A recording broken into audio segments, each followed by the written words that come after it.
Kampusang boxing, Senator Tulfo confirms fresh talks to replace Senate President Cayetano. At Sara Duterte, pag hindi umano na-impeach, kahit na malakas ang mga ebidensya, magiging pangulo daw sa 2028 ayon kay dating Senator Franklin Drilon. Kinumpirma ni Senator Erwin Tulfo na nagpapatuloy ang mga talakayan hinggil sa isa pang posibleng pagbabago sa pamunuan ng Senado ng Pilipinas sa kabila ng pagkakaluklok kay Senate President Alan Cayetano kamakailan. Sa pakikipag-usap sa mga miyembro ng media ng Senado, sinabi ni Tulfo na patuloy ang pag-uusap ng mga senador hinggil sa kasalukuyang set-up ng pamunuan sa Kamara. Ayon kay Tulfo, ang minority bloc ay kasalukuyang mayroong 11 miyembro, habang ang majority bloc ay may 12. Nabanggit niya na kung kahit isang senador mula sa kalabang panig ay magpasya na sumali sa kanilang grupo, ang mga numero ay maaaring sapat upang makabuluhang baguhin ang balanse sa kapangyarihan sa Senado. Inilarawan ni Tulfo ang sitwasyong gamit ang boxing analogy at sinabing kung ang isang miyembro ay tumawid, ang paligsahan para sa mga kinakailangang numero ay maaaring epektibong matapos. Inulit din ng senador ang naunang pahayag na hindi magtatagumpay ang pagtatakang palitan ng liderato ng Senado kung walang sapat na suporta mula sa mga kapwa-senador. Sinabi niya na ang isang hamon ng pamumuno ay hindi magpapatuloy maliban kung ang grupo ng naghahanap ng pagbabago ay nakakasiguro ng mga kinakailangang boto. Ang espekulasyon tungkol sa panibagong leadership shake-up ay lumabas lamang isang linggo matapos maupo si Cayetano sa pagkapangulo ng Senado. Ang mga ulat ng isang posibleng hakbang para patalsikin siya sa pwesto ay kumalat sa mga nakaraang araw. Bagamat walang pagbabago sa pamumuno ang naganap noong nakaraang linggo. Ang pagkapangulo ng Senado ay isa sa mga pinakamaimpluwensyang posisyon sa Kamara sa nangangasiwa sa mga paglilitis sa pambatasan at namamahala sa agenda ng Senado. Habang nagpapatuloy ang mga talakayan sa likod ng mga eksena, nananatiling makitid ang bilang na bentahe sa pagitan ng dalawang bloke. Hindi tinukay ni Tulfo ang sinumang senador na maaaring lumipat ng panig at hindi rin siya nagbigay ng karagdagang detalye hinggil sa mga nangyayaring talakayan.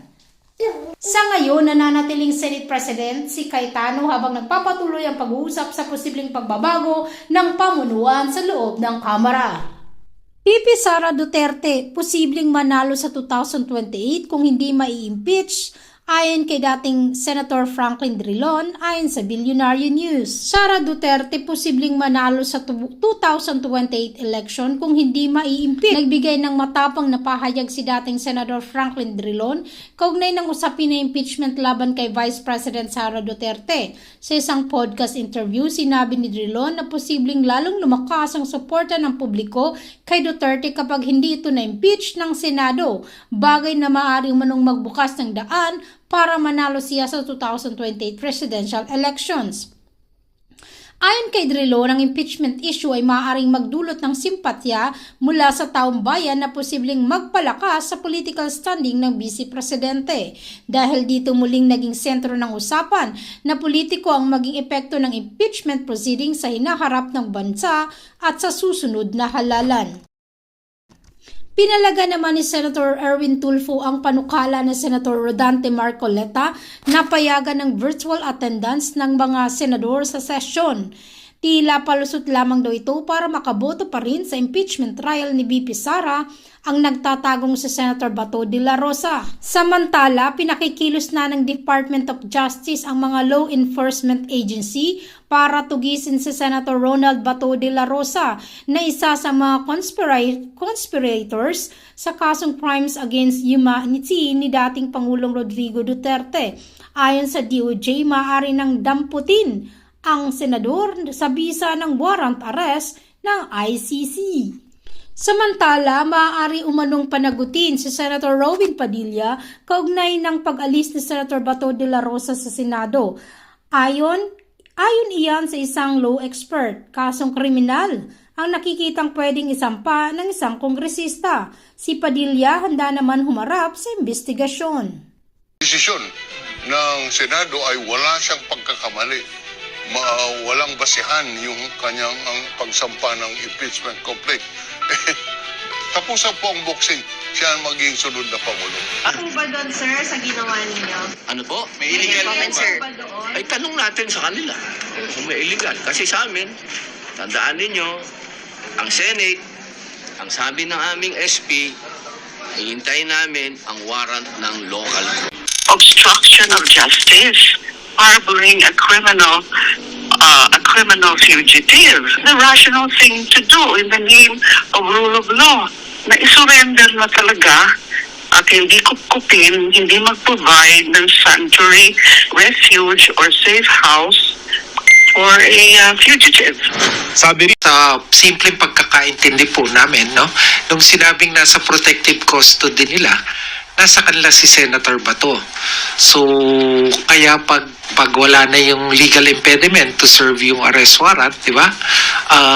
Dapat pag hiningi sa kanila ng Department of Justice, ready dapat ang Senadong i-turn over si Senator Bato.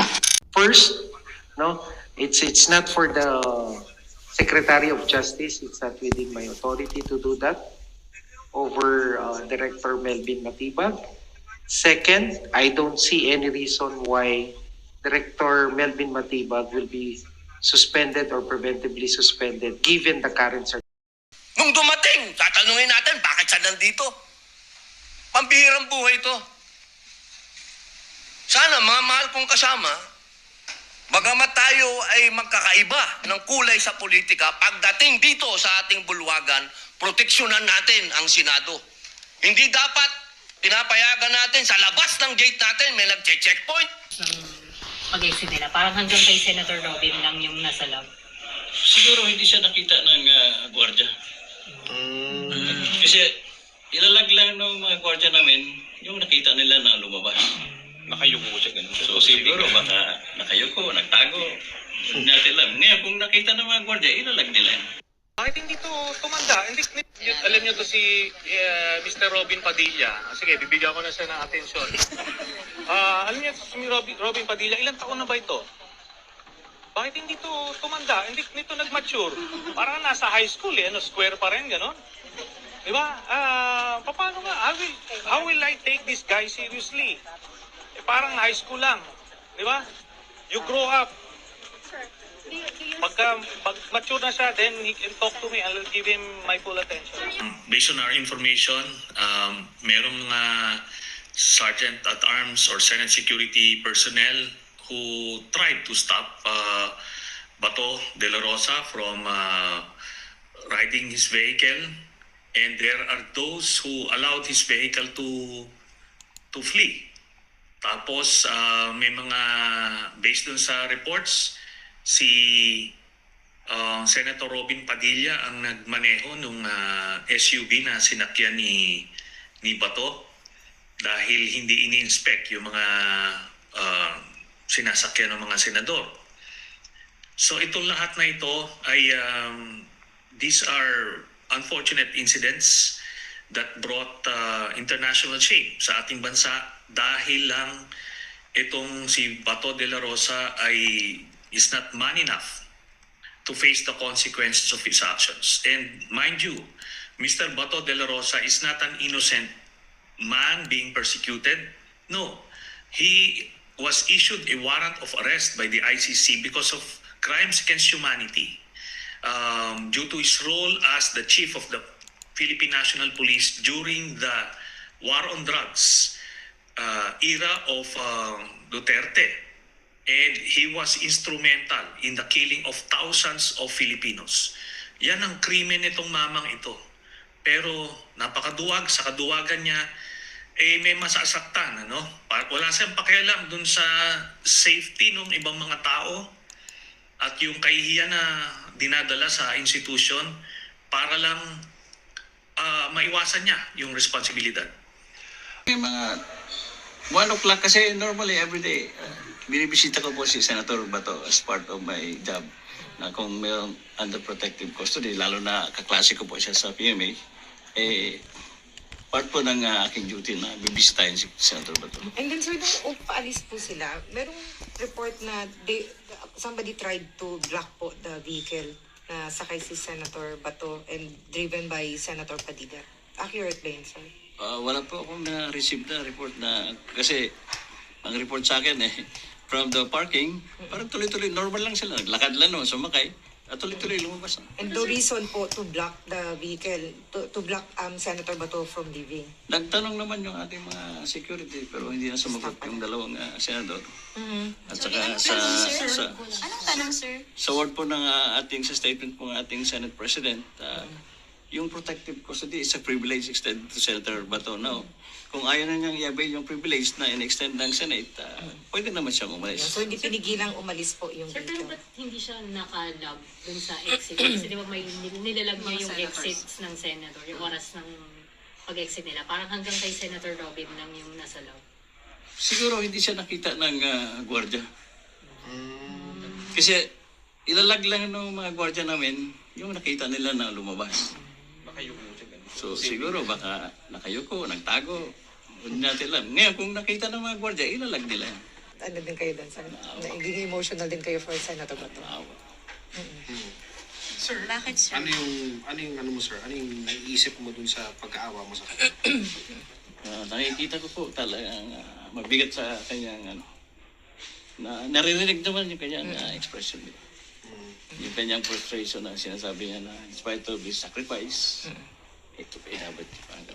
Yung pagkanta niya ng Alma Mater song, tingin mo, tumatak din ba yun sa mga Cavalier? Saludo kay General Bato. Sir, so yan pong sinasabi niyo sa amin ngayon, sir, that you're sympathetic to Senator Bato, na naging kaklase niyo po siya sa PMA. So some people would might see that as parang for example, baka pinayagan na Kagaya ng sinabi namin, di ba? Meron siyang freedom of choice kung he will avail of protective custody o umalis siya dito sa protective custody na binibigay ng Senado. So parang ano kasi, nakipagbarilan kayo for Senator Bato or for the Senate? Malungkot nga ako na umalis siya dito eh. Kasi dito, meron akong control para protektahan si Senator Bato. Sa labas, hindi ko alam kung anong nangyayari sa kanya. So, sir, can you categorically deny na hindi ginawa itong pagbabarilan para to allow him to escape? Una-una, ang tanongin po natin, kaya ko bang i-stage yung pagpunta ng mga NBI agents dito? So, hindi ko yata kaya yun. Susunod kayo sa akin mga NBI, pinagbubugbog nga ang mga tao namin dito. Dumating nga sila dito, hindi nagpapaalam sa amin. So, I think mahirap paniwalaan na i-stage namin yung pangyayari kapon.